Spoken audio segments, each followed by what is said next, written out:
अगर आप एक छोटे बिजनेस ओनर हैं, एक छोटे उद्यमी, और आपने बैंक से लोन लिया हुआ है और आज आपके कैश फ्लो की हालत इतनी टाइट है, आपके पास रेवेन्यू इतना कम है कि अब आप वो लोन नहीं पे कर सकते, तो आप क्या कर सकते हैं इस सिचुएशन में?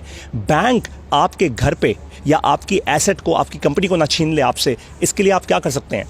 सबसे पहले एक रूल समझ लीजिए कि अगर आपने 3 ईएमआई लगातार अपनी बाउंस करवा दी, 3 इंस्टॉलमेंट्स अगर लगातार बाउंस करवा दी, तो बैंक के पास ये खुली छूट होती है कि वो इसको एनपीए डिक्लेयर कर सकता है कि भैया ये इंसान अब पैसा लेके भागने वाला है या भाग गया है, अब ये पैसा नहीं वापस आएगा। उस केस में बैंक आप पर लीगल चार्जेस लगा सकता है। लेकिन ये भी समझ जाइए कि बैंक बहुत जल्दी एनपीए डिक्लेयर नहीं करता। क्यों? ये सारे के सारे बैंक जो होते हैं ये पब्लिक मार्केट में लिस्टेड होते हैं, यानी ये स्टॉक मार्केट में लिस्टेड होते हैं, और अगर इनका 18 से 20% से ऊपर का अगर एनपीए डिक्लेयर किया गया तो भाई इनका स्टॉक गिर जाएगा। जैसे ही स्टॉक प्राइस गिरेगा, बैंक का बैंड बच जाएगा।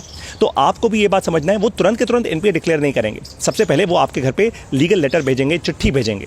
तो सबसे पहला आप ये लेसन समझ जाइए कि आपको बैंक से जो भी कम्युनिकेशन करनी है वो लिख कर करनी है, लिखित में होनी चाहिए, वर्बल कम्युनिकेशन नहीं। ऐसे नहीं कि बस मैनेजर के पास बैंक ब्रांच में गए, वहाँ पे कुछ मांगा, कुछ डॉक्यूमेंट नहीं किया। प्रॉपर साइन लेटर होना चाहिए जहाँ पे बैंक की स्टैंप हो। बैंक की ब्रांच में जाइए और उनसे ये बोलिए, और हर बैंक आपको, ये मैं आपको बता दूँ, 6 महीने से लेकर 2 साल तक की रियायत दे सकता है। हर बैंक के पास ये ताकत होती है कि वो लोन में 6 महीने से 2 साल तक की आपको एक रिलैक्सेशन आपको पीरियड दे दे, एक कूलिंग ऑफ पीरियड दे दे कि सर कोई दिक्कत नहीं है, आप अगले 6 महीने तक अपनी ईएमआई मत पे कीजिएगा, मैं 6 महीने बाद दोबारा स्टार्ट कर दूंगा। तो पहली तो ये चीज़ है। ये कैसे होगा? बैंक के पास जब आप जाएंगे बात करने से होगा। नंबर 2, मान लीजिए बैंक कहता है जी मैं तो ये नहीं कर सकता, सॉरी आपके केस में मैं ऐसा नहीं कर सकता, तो आप बैंक को ये बोलिए जी एक काम कीजिए, आप मुझे 3 महीने की सबसे पहली मोहलत दीजिए। बैंक आपको 3 महीने की मोहलत देगा। उसके बाद बाय द वे आप फिर दोबारा जाके मांग सकते हैं 3 महीने की मोहलत। डिपेंड करता है ऑनेस्टी के साथ। आपको गेम नहीं खेलनी बैंक के साथ। मैं आपको इस सिस्टम को गेम करने का तरीका नहीं बता रहा, वो आप वैसे भी नहीं कर पाएंगे, है ना। नंबर 3, अब मान लीजिए कि बैंक आपको कहता है चलिए ठीक है मैंने आपको केस मान लिया है, राइट। अब आप क्या करेंगे?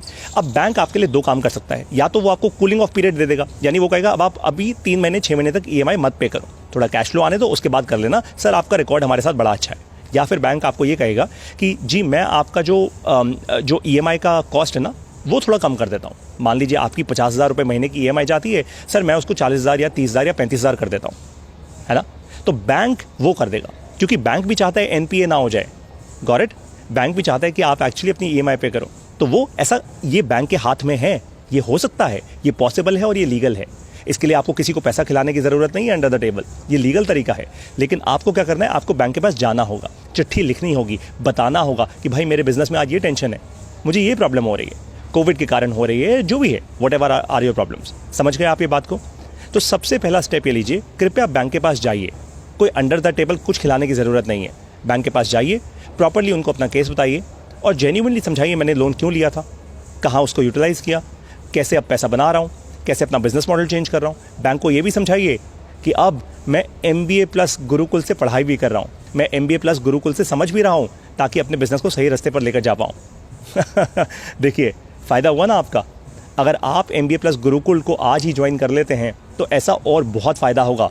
आपका बिजनेस भी बढ़ेगा और जो गलत डिसीजंस आप ले चुके हैं उसको भी हम सही करवा देंगे। ये बात पक्की है। हम ऐसे हज़ारों बिजनेस ओनर्स के साथ कर रहे हैं और इसी कारण से आज Bharat, Nepal, US, Dubai, Oman, काफ़ी जगहों से बिजनेस ओनर्स, छोटे बिजनेस ओनर्स आज MBA प्लस के गुरुकुल से अपना बिजनेस करना सीख रहे हैं, अपने बिजनेस को बढ़ाना सीख रहे हैं।